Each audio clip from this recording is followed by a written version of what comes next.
आपका मेरे चैनल भक्ति का ज्ञान में हार्दिक स्वागत है। प्रिय भक्तगण, आज हम आपको एक कथा का श्रवण करा रही हूँ जो सुनने मात्र से आपके जीवन में सुख, संपत्ति और धन की वर्षा होगी। तो चलिए कथा को प्रारंभ करते हैं। भगवान शिव माता पार्वती से कहते हैं, जो व्यक्ति माता पिता को सताते हैं उनका क्या होता है। फिर माता पार्वती कहती, हे देवों के देव महादेव, उस व्यक्ति का क्या होता है, मुझे नहीं मालूम। फिर भगवान शिव कहते हैं, हे देवी, हमारे शास्त्रों में माँ बाप को इस धरती का साक्षात भगवान कहा गया है। माता पिता ही मनुष्य के प्रथम गुरु माने जाते हैं। फिर भगवान शिव कहते हैं, माता पिता ही बच्चे को पाल पोस कर बड़ा करते हैं और अपने पैरों पर खड़ा होने लायक बनाते हैं। लेकिन कुछ लोग ऐसे होते हैं जो माता पिता को बुढ़ापे में सेवा करने के बजाय अनाथ आश्रम में छोड़ देते हैं। फिर माता पार्वती पूछती हैं, क्या ऐसा करना सही है? फिर भगवान शिव कहते हैं, आज हम आपको एक सच्ची कहानी के माध्यम से बताएंगे कि माता पिता की सेवा करने वालों को कौन सा पुण्य मिलता है। और इसके साथ ही आप जानेंगे कि जो मनुष्य माता पिता की सेवा नहीं करता और उनका अनादर करके घर से बाहर निकालता है, उन्हें यमराज कौन कौन सी भयानक सजा देता है। अगर आप यह कहानी सुन रहे हैं तो पूरा सुनिए। इस कथा को आधा अधूरा छोड़कर जाने की गलती मत करिएगा, क्योंकि इस पवित्र कथा को पूरा सुनने से मनचाहा फल की प्राप्ति होगी। इसलिए इस कथा को पूरा सुने। आप शिव भक्त हैं तो भोलेनाथ का अनादर ना करें। तो चलिए कहानी को शुरू करते हैं। एक समय की बात है, नारद मुनि नारायण नारायण का जाप करते हुए यमपुरी में आते हैं। उन्हें आता देख यमराज बहुत प्रसन्न होते हैं और कहते हैं, पधारिए देवर्षि, यमपुरी में आपका स्वागत है। आज किस प्रयोजन से आपका आगमन हुआ है? अवश्य ही कोई महत्वपूर्ण समाचार लेकर आए होंगे। नारद मुनि उत्तर देते हैं, हे सूर्य तनय धर्मराज, आपको मेरा प्रणाम। आज मैं कोई समाचार लेकर नहीं आया हूँ, बल्कि आपके पास एक शंका लेकर आया हूँ। कृपया मेरी इस शंका का समाधान कीजिए। यमराज कहते हैं, हे देवर्षि, आपके मन में जो भी शंका हो निसंकोच पूछ लीजिए। मैं अवश्य ही आपकी शंका का समाधान करने का प्रयास करूंगा। नारद मुनि पूछते हैं, हे धर्मराज, मैं यह जानने के लिए आया हूं कि माता पिता की सेवा करने वाले मनुष्य को कौन सा पुण्य मिलता है, और जो लोग अपने माता पिता का अनादर करते हैं, उनके साथ दुर्व्यवहार करते हैं और उन्हें वृद्धाश्रम में मरने के लिए छोड़ देते हैं, उन्हें कौन सा दंड मिलता है। यमराज कहते हैं, हे देवर्षि, आज आपने अत्यंत महत्वपूर्ण प्रश्न किया है। इसमें समस्त मानव जाति का कल्याण छिपा हुआ है। मैं आपको माता पिता की सेवा का महत्व सुनाता हूँ। इसे आप ध्यान से सुनिए। उसके पश्चात मैं आपको एक प्राचीन कथा सुनाऊंगा, जिसे सुनकर आपकी सारी शंकाएं दूर हो जाएंगी। देवर्षि, पिता धर्म है, पिता स्वर्ग है और पिता ही सर्वोत्कृष्ट तपस्या है। पिता के प्रसन्न हो जाने पर सभी देवता प्रसन्न हो जाते हैं। जिस पुत्र की सेवा से माता पिता संतुष्ट रहते हैं, उसे प्रतिदिन गंगा स्नान का पुण्य फल मिलता है। हे देवर्ष, माता सभी तीर्थों के समान है और पिता संपूर्ण देवताओं का स्वरूप है। दोस्तों, देवर्ष कहते हैं कि हे धर्मराज, मैं इस कथा को पूरा अवश्य सुनूंगा। कृपया आप मुझे वह कथा अवश्य सुनाइए। अब यमराज नारद जी को वह महान कथा सुनाते हुए कहते हैं, हे देवर्षि नारद, यह पूर्व काल की बात है। मध्य देश में एक अत्यंत शोभायमान नगरी थी। उस नगरी में प्रमानंद नाम से प्रसिद्ध एक ब्राह्मण रहता था। वह अपने माता पिता का अनादर करके उन्हें अकेला छोड़कर तीर्थ स्थान के लिए निकल पड़ा। उस ब्राह्मण में चमत्कारिक ज्ञान और अद्भुत शक्ति थी। जब भी वह तीर्थों में स्नान करके बाहर निकलता तो उसके वस्त्र आकाश में ही सूखते थे। इस अद्भुत शक्ति के कारण उसके मन में बड़ा अहंकार हो गया था। वह समझने लगा था कि मेरे समान पुण्यात्मा और महायशस्वी दूसरा कोई नहीं है। फिर एक दिन वह स्नान करके ऊपर की ओर देखते हुए चल रहा था और उसके वस्त्र आकाश में सूख रहे थे। इतने में ही एक बगुले ने उसके मुंह पर बीट कर दी। इस बात से उस ब्राह्मण को बड़ा क्रोध आ गया और उसने उस बगुले को भस्म होने का श्राप दे दिया। श्राप के प्रभाव से वह बगुला मरकर जमीन पर आ गिरा। उस बगले की मृत्यु होते ही उस ब्राह्मण को अपनी शक्ति पर बड़ा घमंड हो गया और फिर उसी पाप के कारण ब्राह्मण के वस्त्र जो आकाश में उड़ रहे थे, जमीन पर गिर पड़े और अब वे वस्त्र आकाश में नहीं ठहरते थे, अपनी शक्ति को खोकर उस ब्राह्मण को बड़ा दुख हुआ और वह शोक करने लगा। तब अचानक से आकाश से एक आकाशवाणी सुनाई दी कि ब्राह्मण, अब तुम धर्मात्मा मुख चांडाल के पास जाओ, वहां पर जाने से तुम्हें धर्म का ज्ञान होगा। उस चांडाल के वचन तुम्हारे लिए कल्याणकारी होंगे। ये आकाशवाणी सुनते ही वह ब्राह्मण मुख चांडाल के घर की तरफ जाने लगा। जब वह उस मूक चांडाल के घर पहुंचा तो उसने देखा कि वह चांडाल सब प्रकार से अपने माता पिता की सेवा में लगा है।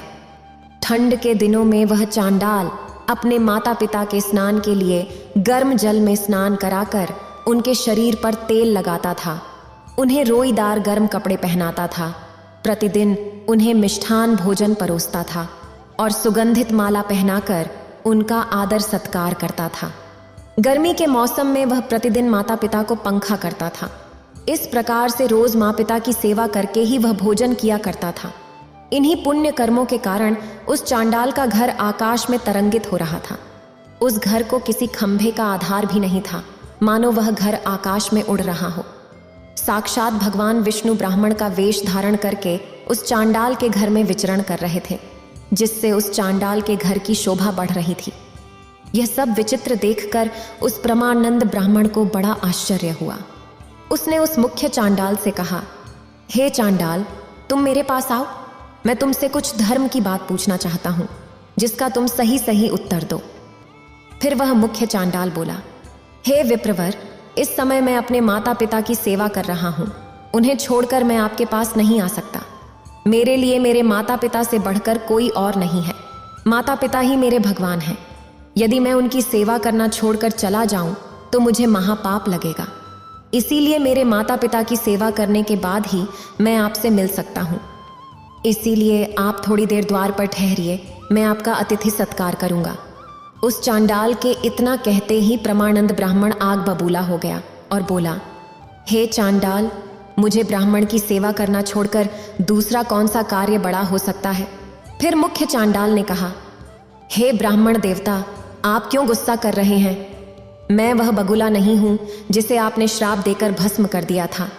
आपका श्राप बगुले पर असर कर सकता है, लेकिन मुझ पर नहीं।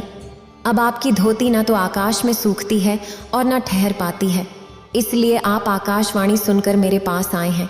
थोड़ी देर रुकिए, मैं आपके प्रश्न का उत्तर अवश्य दूंगा, अन्यथा आप उस पतिव्रता स्त्री के पास जाइए। उसके दर्शन करने पर ही आपका कार्य सिद्ध हो जाएगा। यमराज कहते हैं, उसके पश्चात भगवान विष्णु ब्राह्मण का रूप धारण करके चांडाल के घर में बैठे हुए थे। उन्होंने बाहर आकर उस परमानंद ब्राह्मण से कहा, हे विप्रवर, चलिए मैं आपको उस पतिव्रता देवी के घर लेकर चलता हूँ। फिर परमानंद ब्राह्मण ने कुछ देर विचार किया और उस ब्राह्मण के साथ चल पड़ा, जो साक्षात भगवान विष्णु ही थे।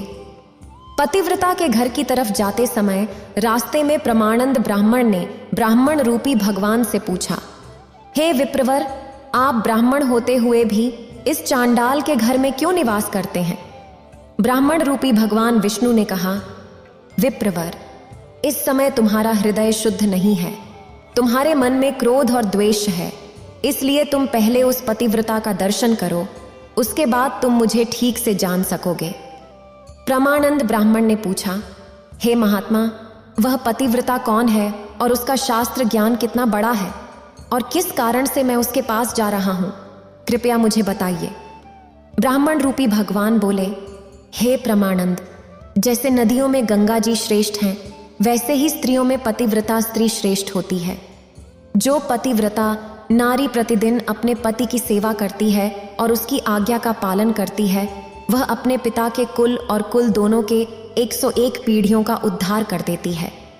फिर प्रमानंद ब्राह्मण ने पूछा, हे द्विज श्रेष्ठ, कौन सी स्त्री पतिव्रता होती है और पतिव्रता का क्या लक्षण है? कृपया आप मुझे ठीक से समझाइए। ब्राह्मण रूपी भगवान बोले, हे ब्राह्मण, जो स्त्री पुत्र से 101 गुना अधिक स्नेह से पति की आराधना करती है, राजा के समान पति की आज्ञा का पालन करती है और पति को भगवान का स्वरूप समझती है, वही पतिव्रता है। जो गृह कार्य में निपुण हो, रमण के समय वेश्या की तरह और भोजन बनाते समय माँ की तरह व्यवहार करती हो, और जो विपत्ति में अपने पति को उचित सलाह देकर मंत्री का काम करती हो, वह स्त्री पतिव्रता मानी जाती है। स्त्री मन, वाणी और शरीर से पति की आज्ञा का पालन करती है, उसी को पतिव्रता समझना चाहिए। जो स्त्री अपने पति के अलावा अन्य पुरुषों को भाई, पिता और पुत्र के समान मानती है, वही सच्ची पतिव्रता होती है। हे ब्राह्मण, तुम अब उस पतिव्रता के पास जाओ और उसे अपना मनोरथ सुनाओ। उस पतिव्रता नारी का नाम शांति है। वह रूपवती युवती है और उसके हृदय में दया और करुणा है। वह बड़ी यशस्विनी है।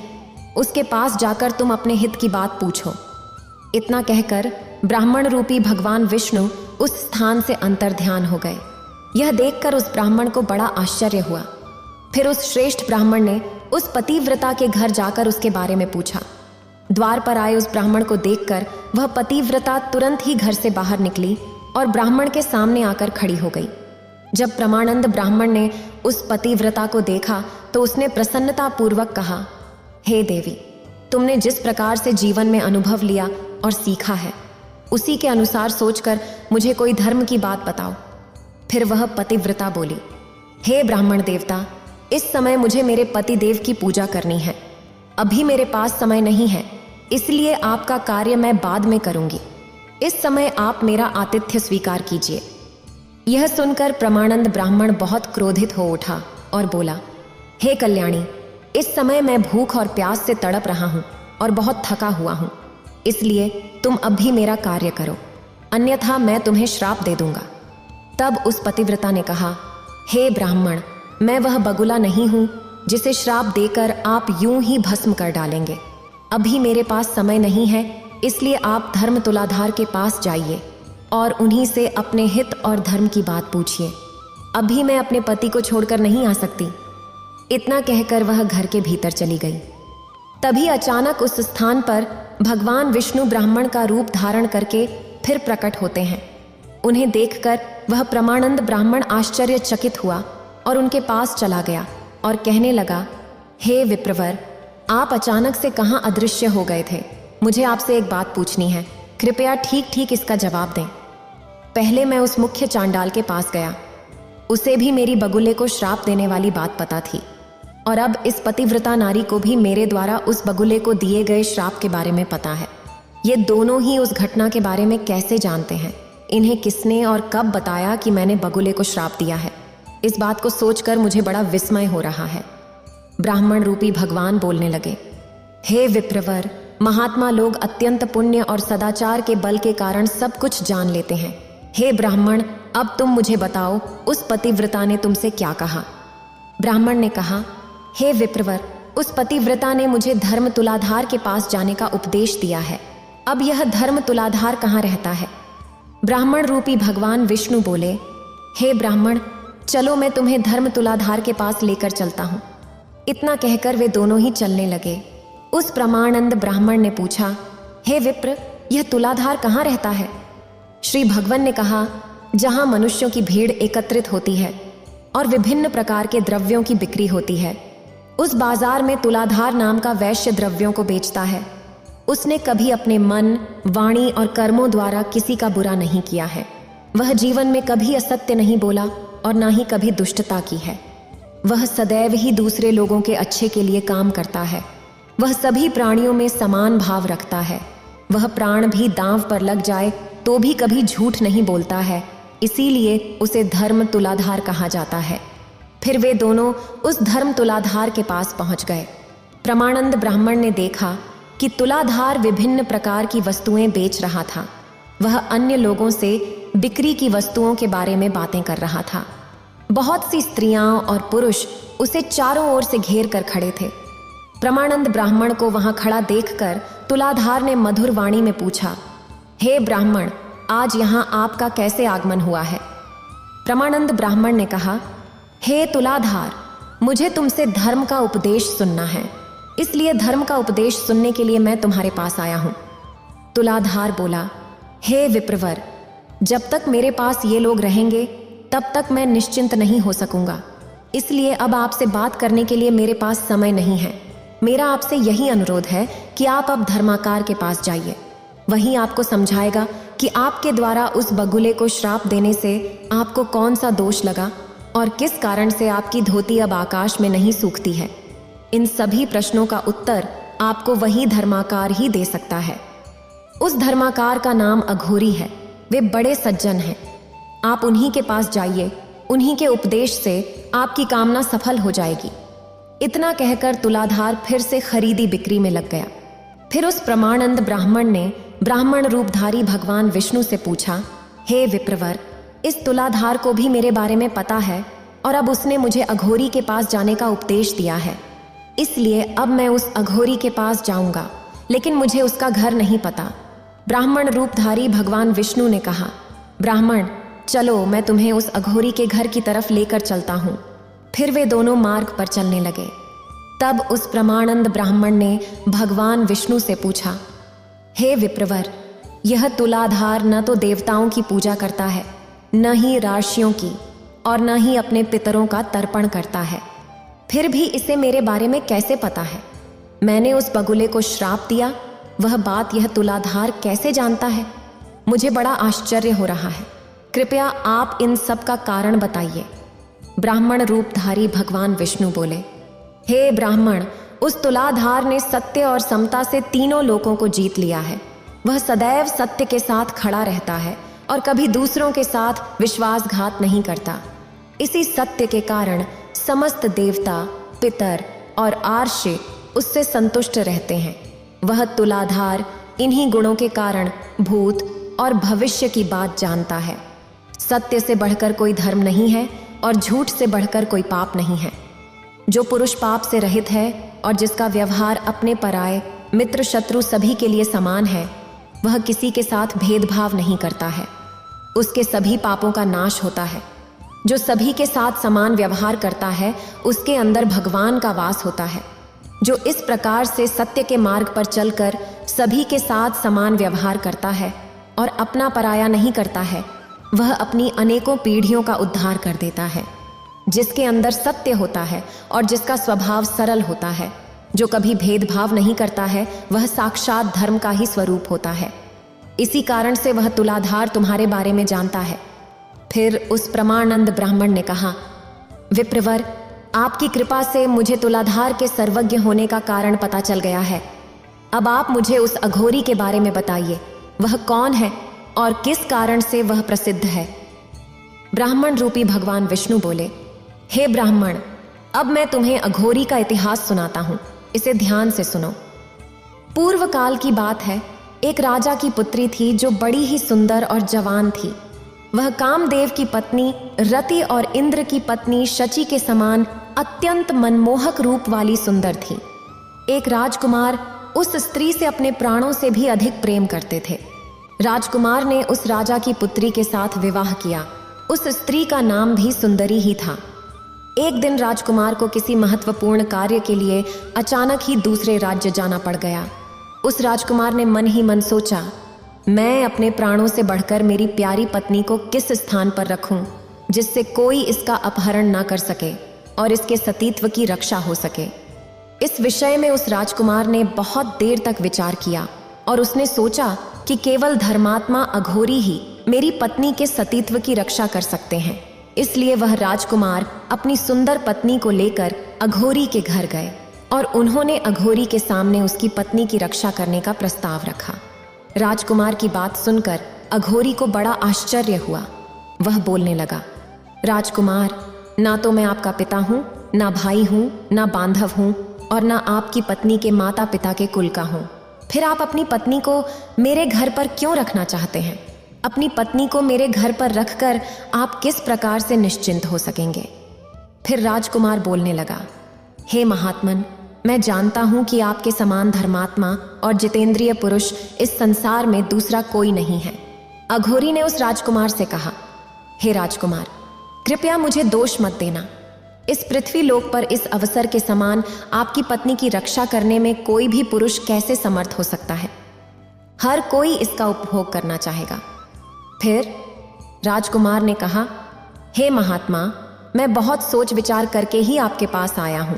यह आपके घर में ही सुरक्षित रहेंगी और यह बात मैं भली भांति जानता हूं कि आपके घर में रहने पर ही इसके सतीत्व की रक्षा होगी। राजकुमार की बात सुनकर अघोरी कहने लगा, हे राजकुमार, इस नगर में बहुत से कामी पुरुष भरे पड़े हैं।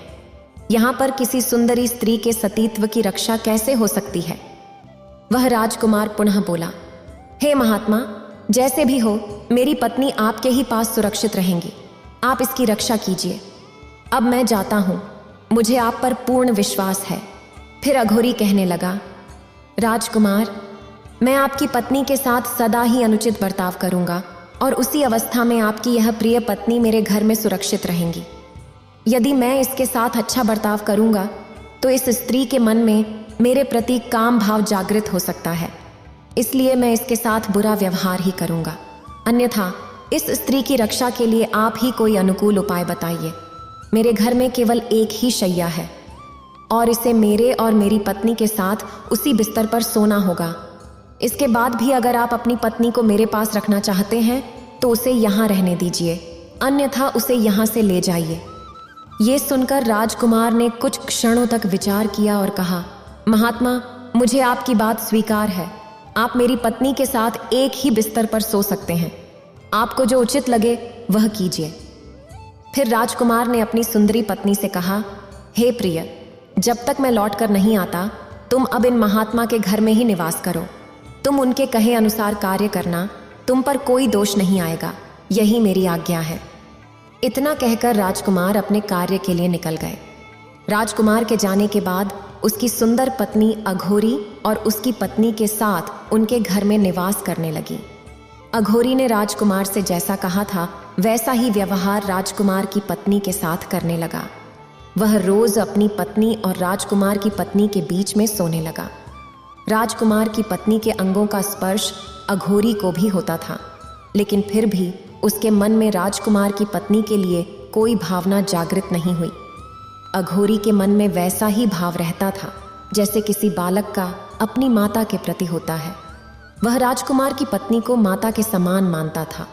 उसके शरीर के अंग अघोरी को कितनी बार भी स्पर्श करते तो भी उसके मन में काम भाव जागृत नहीं होता था। इस प्रकार से रोज वह उन दो स्त्रियों के साथ एक ही बिस्तर पर सोने लगा, लेकिन कभी भी उसने राजकुमार की पत्नी को स्पर्श नहीं किया। इस प्रकार से 6 महीने बीत गए। 6 महीने के बाद जब राजकुमार फिर से लौट कर आए तो उन्होंने नगर में रहने वाले लोगों से अघोरी और अपनी पत्नी के बर्ताव के बारे में पूछा। फिर लोगों ने भी अपनी अपनी रुचि के अनुसार उत्तर दिया। कुछ लोग राजकुमार के निर्णय की सराहना करते थे कि उन्होंने अपनी पत्नी को अघोरी के पास छोड़कर उचित काम किया है। वहीं कुछ नौजवान लोग आश्चर्य में पड़ जाते थे और कहते थे, राजकुमार, आपने अपनी पत्नी को उस अघोरी को सौंप दिया, अब वह तो उसके साथ सोता है। स्त्री और पुरुष के मिलन से दोनों का मन शांत कैसे रह सकता है? इधर अघोरी ने अपने धर्म आचरण की शक्ति से लोगों की कुत्सित चर्चा सुन ली। तब उसके मन में लोगों की गलत निंदा से मुक्त होने की इच्छा प्रकट हुई।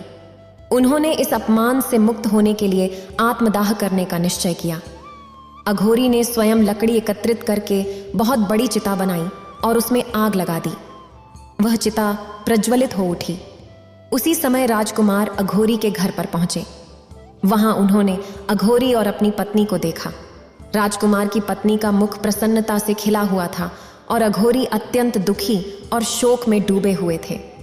अघोरी की मानसिक स्थिति को देखकर राजकुमार ने कहा, हे भाई, मैं आपका मित्र हूं और बहुत दिनों के बाद लौटा हूं। आप मुझसे बात क्यों नहीं कर रहे हैं? अघोरी ने कहा, हे मित्र, मैंने आपके हित के लिए आपकी आज्ञा का पालन करते हुए आपकी पत्नी की रक्षा करने का अत्यंत कठिन काम किया है। लेकिन बाहर जो लोग गलत बातें कह रहे हैं और मेरी निंदा कर रहे हैं, इस कारण से मेरा सारा परिश्रम व्यर्थ सा हो गया है। इसीलिए अब मैं अग्नि में प्रवेश करूंगा। संपूर्ण देवता और मनुष्य मेरे इस कार्य को देखें। यदि मैंने राजकुमार की पत्नी के साथ गलत काम किया है तो मेरा शरीर इस अग्नि में भस्म हो जाए। इतना कहकर वह अग्नि में प्रवेश कर गया, लेकिन अग्नि उसके शरीर, वस्त्र और केश को जला नहीं सकी। आकाश में खड़े समस्त देवता प्रसन्न होकर उसकी निष्ठा की प्रशंसा करने लगे और चारों ओर से फूलों की वर्षा की। जिन लोगों ने राजकुमार की पत्नी और अघोरी के विषय में कलंकपूर्ण बातें कही थीं, उन सभी के मुंह पर नाना प्रकार के कोढ़ हो गए। फिर देवतागण उस स्थान पर प्रकट हुए और उन्होंने अघोरी को अग्नि से बाहर निकलने को कहा। राजकुमार ने अघोरी को बार बार नमस्कार करते हुए कहा, हे मित्र, आप धन्य हैं। आपके विषय में मैंने जो कहा था वह सत्य है। आपके समान पुण्यात्मा इस संसार में दूसरा कोई नहीं। उस समय समस्त देवताओं और अर्षियों ने मिलकर उसका नाम सज्जन अघोरी रख दिया। देवताओं ने राजकुमार से कहा, हे राजकुमार, अब तुम अपनी पत्नी को स्वीकार करो। इस पृथ्वी पर दूसरा ऐसा कोई पुरुष नहीं है जिसे काम और लोभ ने परास्त न किया हो।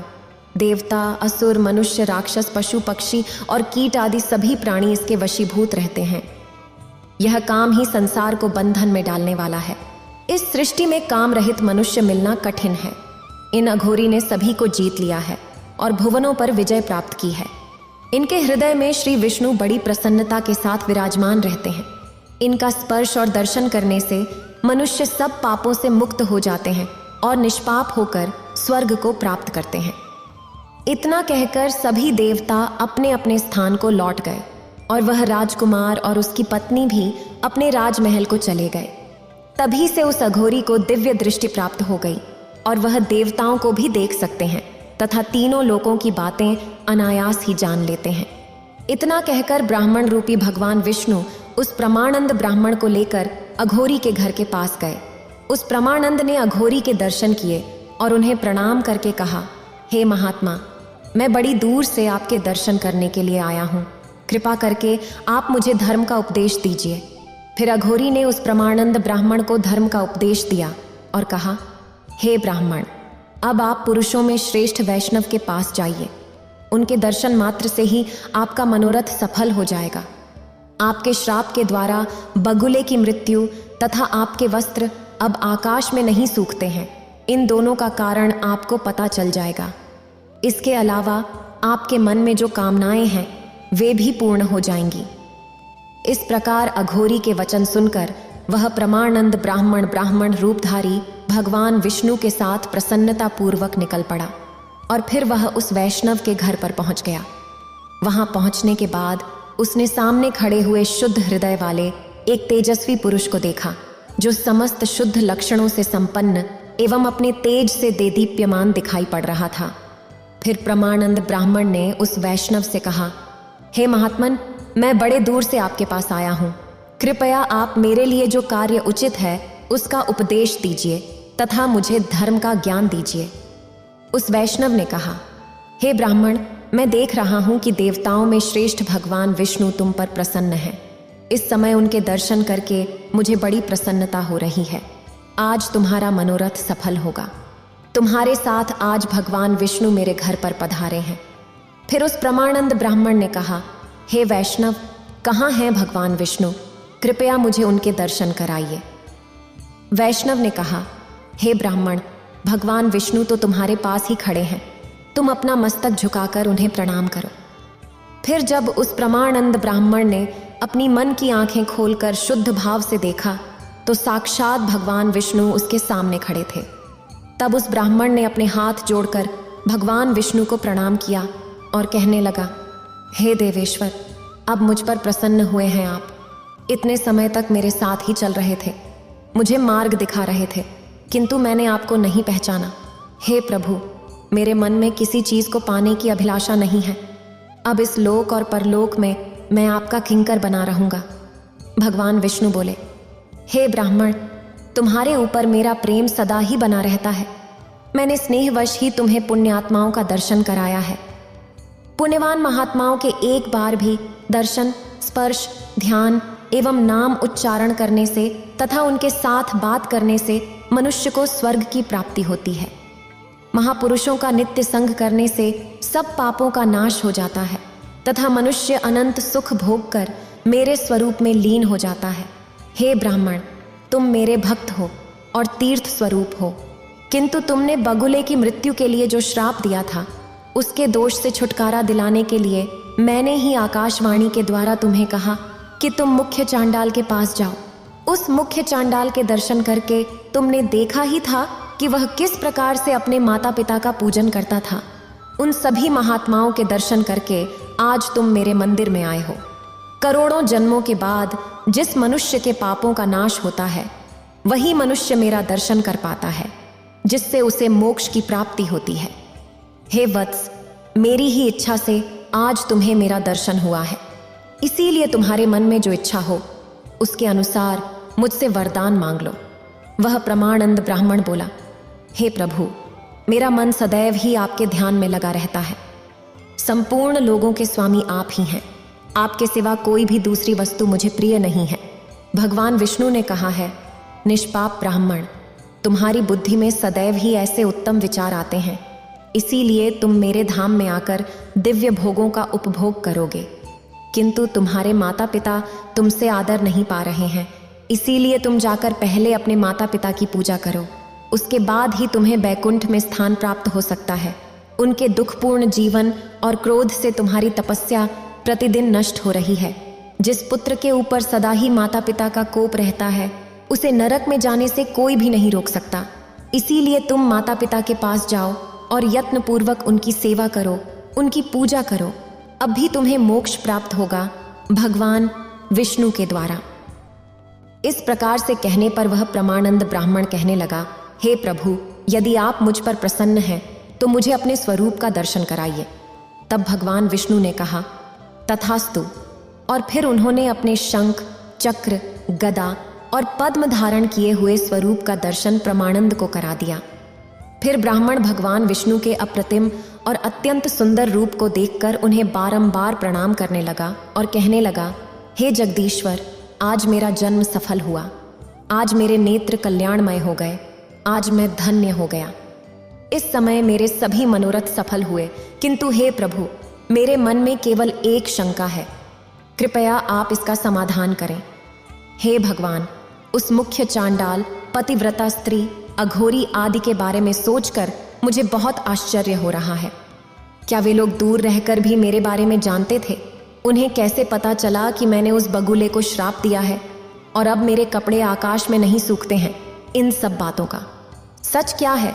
कृपया मुझ पर कृपा करके बताइए। तब भगवान विष्णु ने कहा, हे वत्स, वह मुख चांडाल हमेशा अपने माता पिता की भक्ति में लगा रहता था। वह शांति पतिव्रता नारी थी। वह तुलाधार सत्यवादी था और सभी लोगों के प्रति सम्मान भाव रखता था। अघोरी में लोभ और काम पर विजय पाई है और यह वैष्णव मेरा अनन्य भक्त है। इन्हीं सद्गुणों के कारण मैं प्रसन्न होकर इन सभी के घर में निवास करता हूँ। मेरे साथ सरस्वती और लक्ष्मी भी इनके यहाँ मौजूद रहती हैं। वह मुख्य चांडाल सभी का कल्याण करने वाला है, इसीलिए देवता उसे ब्राह्मण मानते हैं। पुण्य कर्म द्वारा मुख्य चांडाल की समानता करने वाला संसार में दूसरा कोई नहीं है। वह सदा माता पिता की भक्ति में संलग्न रहता है। उसने अपने माता पिता की भक्ति करके तीनों लोकों को जीत लिया है। उसकी माता पिता के प्रति भक्ति देखकर मैं बहुत संतुष्ट रहता हूँ। इसी कारण मैं उसके घर में ब्राह्मण का रूप धारण करके निवास करता हूँ। मैं उस पतिव्रता के तुल्लाधार के अघोरी और इस वैष्णव के घर में सदा निवास करता हूँ। एक क्षण के लिए भी मैं इनका घर नहीं छोड़ता। जो पुण्यात्मा हैं वे ही मेरा प्रतिदिन दर्शन पाते हैं। पापी लोग मेरा दर्शन नहीं पा सकते। तुमने अपने पुण्य के प्रभाव से मेरा दर्शन किया है। अब मैं तुम्हें उन महात्माओं के सदाचार का वर्णन करूंगा, इसे ध्यान से सुनो। इस वर्णन को सुनकर मनुष्य जन्म और मृत्यु के बंधन से सर्वथा मुक्त हो जाता है। वत्स, देवताओं में भी पिता और माता से बढ़कर कोई तीर्थ नहीं है। जिसने माता और पिता की आराधना की है वह महापुरुषों में श्रेष्ठ है और मेरे हृदय में रहता है, और मैं उसके हृदय में, हम दोनों में कोई अंतर नहीं रह जाता। ये लोग इस लोक और परलोक में मेरे समान ही पूज्य हैं। वह अपने सभी बंधु बांधवों के साथ मेरे रमणीय बैकुंठ धाम में पहुंचकर मुझ में ही लीन हो जाता है।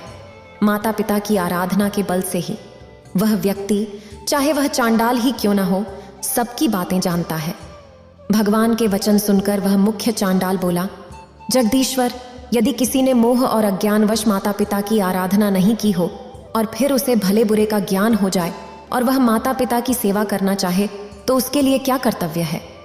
तब भगवान बोले, 1 वर्ष, 1 मास, 1 पक्ष, 1 सप्ताह या 1 दिन भी जिसने माता पिता की भक्ति की है वह मेरे धाम को प्राप्त होता है। और जो अपने माता पिता के मन को कष्ट पहुंचाता है और उनका अपमान करता है वह अवश्य ही नरक में पड़ता है। यदि किसी ने अज्ञानवश अपने माता पिता की सेवा ना की हो तो उसे उनकी मृत्यु के पश्चात नरक मिलता है। इससे उसे पितृभक्ति का फल नहीं मिलता है। जो बुद्धिमान पुत्र अपना सर्वस्व लगाकर माता पिता का श्राद्ध करता है, वह पूर्व जन्म की बातों का स्मरण करने वाला बन जाता है और उसे पितृभक्ति का पूरा फल मिलता है। श्राद्ध से बढ़कर महान यज्ञ तीनों लोकों में दूसरा कोई नहीं है। इसमें जो कुछ भी दान दिया जाता है वह सब अक्षय होता है। दूसरों को जो दान दिया जाता है उसका फल 1000 गुना होता है। फिर वह प्रमाणानंद ब्राह्मण कहने लगा, हे प्रभु, आपने पिता के लिए किए जाने वाले श्राद्ध के बारे में बताया। कृपया आप मुझे बताइए कि पुत्र को पिता के जीते जी क्या करना चाहिए। कौन सा काम करके बुद्धिमान पुत्र को परम कल्याण की प्राप्ति हो सकती है। भगवान विष्णु बोले, हे वत्स, पिता को देवता के समान समझकर उनकी पूजा करनी चाहिए और पुत्र की भांति उन पर स्नेह रखना चाहिए। कभी मन से भी उनकी आज्ञा का उल्लंघन नहीं करना चाहिए। जो पुत्र रोगी पिता की सेवा करता है उसे अक्षय स्वर्ग की प्राप्ति होती है।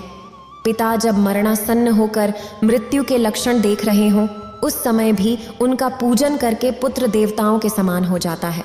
पिता की सद्गति के लिए विधिपूर्वक उपवास करने से जो भी लाभ होता है वह 1000 अश्वमेध और 100 राज सूर्य यज्ञ करने के बराबर होता है। श्रद्धालुगण यमराज जी नारद जी से कहते हैं, हे देवर्षि, अब मैंने आपको माता पिता की सेवा के विषय में संपूर्ण ज्ञान दिया है। देवर्षि कहते हैं, हे धर्मराज, आज आपने मुझे माता पिता के संबंध में उत्तम ज्ञान दिया है। इसके लिए मैं आपका आभारी हूं। अब मैं इस ज्ञान का प्रचार तीनों लोकों में करूंगा। तो आज की यह कहानी यहीं समाप्त होती है। अगर आपको ये वीडियो अच्छी लगी हो तो लाइक करें और शेयर करें और मेरे चैनल भक्ति का ज्ञान को सब्सक्राइब करें। आपका धन्यवाद।